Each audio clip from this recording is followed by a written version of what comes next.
안녕하십니까, 박사입니다. 트럼프는 아주 변덕이 죽 끓는 듯합니다. 이란에 대해 군사 공격을 하겠다고 했다가 금세 누그러졌습니다. 그는 이란이 800건의 사형 집행을 취소했다면서 이란에 대한 군사 공격을 철회하겠다고 밝혔습니다. 트럼프는 800건이 넘는 교수형을 이란 지도부가 모두 취소했다면서 감사를 표했습니다. 그런데 이란이 폭도에 대해 사형을 집행한 것도 없습니다. 아직 감옥에 수감되어 있는 상태인데 미국이 공연히 난리를 친 것에 불과합니다. 교수형을 했네 안 했네 트럼프가 상관한다는 게 웃기는 일입니다.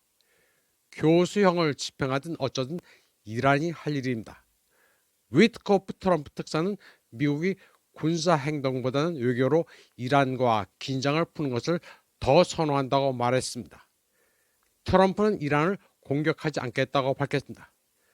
그리고 이란의 공습을 우려해 비웠던 카타르 알 우데이드 공군기지도 다시 장비를 복귀시키기로 했습니다. 이스라엘의 네타냐후도 트럼프에게 이란에 대한 공격을 보류해달라고 요청했습니다. 외부 세계가 부추긴 이란의 시위가 불발로 끝남에 따라 미국의 군사행동도 뻘쭘해졌습니다. 시위가 잘 돼야 힘을 받아 뭔가 군사행동을 해볼 텐데 힘이 빠졌습니다. 모센 레자이 이란 비상위원은 미국에 대해 물러서라고 경고했습니다.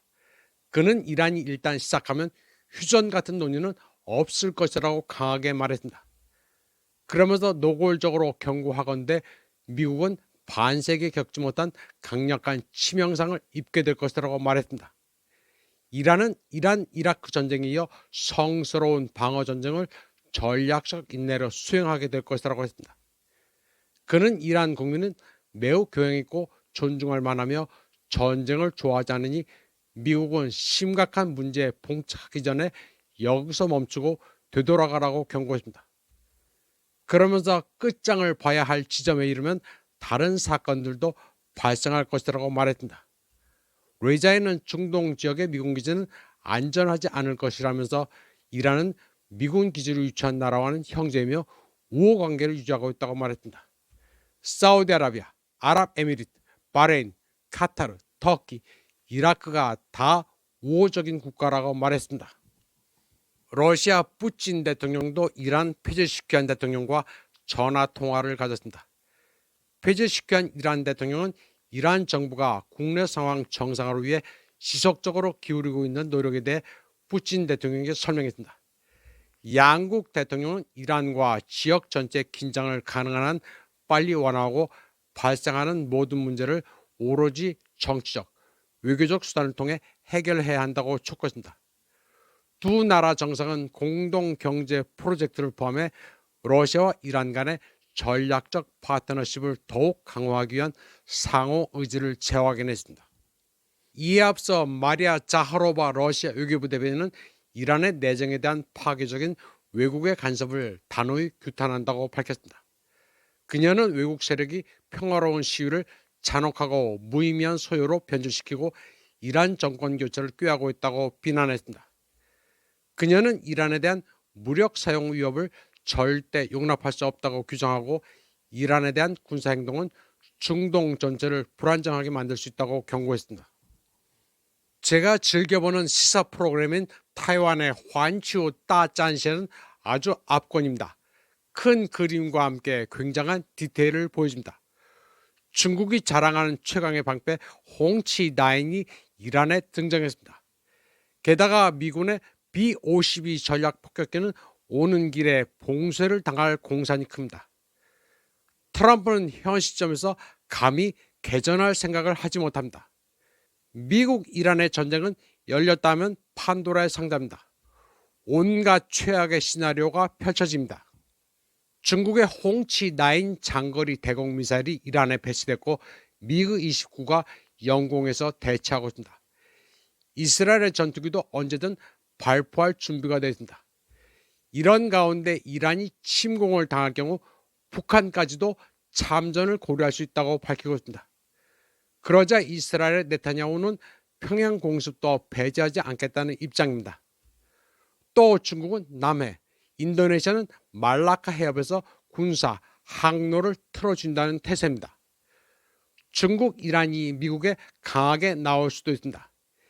이란을 타격하기 위해 가는 미국의 폭격기를 순순히 통과하도록 허용하지 않을 수도 있습니다. 미국은 항모 전단과 토마호크, 제스을 대체하고 있는데 트럼프도 고민이 많습니다. 특히 북한은 꾸르스크에 파병했던 것처럼 이란의 지상 전투부대를 파견할 가능성도 점쳐지고 있습니다. 물론 이는 최악의 시나리오입니다. 아직까지는 상상의 영역입니다. 디펜스 뉴스의 보도입니다. 이스라엘 안보 기획자들은 중동과 한반도의 지정학적 위험에 새로운 겹이 떠오르고 있다고 평가하고 있습니다. 테헤란이 전면 공격을 받을 경우 평양이 군사 지원을 약속하고 있다고 보도했습니다. 북한은 이전에도 이스라엘은 평화의 암적인 존재라고 비난하기도 했습니다. 이란에 대한 스탠스에 있어서 중국과 인도네시아는 같은 진영입니다. 중국과 인도네시아는 미국의 B-52 폭격기가 중동으로 가는 말라카 해협과 남해를 통제할 가능성이 높습니다. 가장 빠른 비행 경로입니다. 인도네시아는 중국과 파키스탄이 합작으로 만든 JF-17 썬더볼트 40대를 구매해 방공 능력을 강화하기로 했습니다. 중국과 파키스탄은 거의 혈맹인데 인도네시아가 두 나라와 협력을 하기로 했습니다. 인도네시아는 아시아 최대 무슬림 국가입니다. 그러니 이란 편을 들고 있습니다. 중동의 무슬림 국가들도 이란과 연대하고 있습니다. 이라크에서는 수천 명의 시위대가 거리로 나왔습니다. 군중들이 트럼프와 네타냐후의 초상화에 불을 붙여 담배를 피우고 있습니다. 이라크 시민들도 미국, 이스라엘이 부추긴 이란의 폭동을 규탄하고 있습니다. 미국과 이스라엘은 중동, 무슬림권에서 되치기를 당하고 있습니다. 인도에서는 친이란, 친하메네이 시위가 벌어지고 있습니다. 그리고 트럼프의 남의 나라 개입을 규탄하고 있습니다. 인도 사람들도 미국의 행태가 도저히 이해가 가지 않습니다. 평화롭고 조용히 살겠다는 남의 나라에 분란을 일으키는 사악한 짓을 하는 트럼프를 규탄했습니다. 지금 이란은 명분에서 국제사회의 설득력을 얻고 있습니다. 미국과 이스라엘은 갈수록 고립되고 있습니다. 이란에 이어 중국의 시진핑도 떨고 있고 푸틴도 고립된다는 한국에서 떠드는 소리는 다 헛소리입니다. 도대체 뭔 소리를 듣고 떠드는지 알 수가 없습니다. 이번 방송은 여기까지 하겠습니다. 시청해주신 여러분 감사합니다.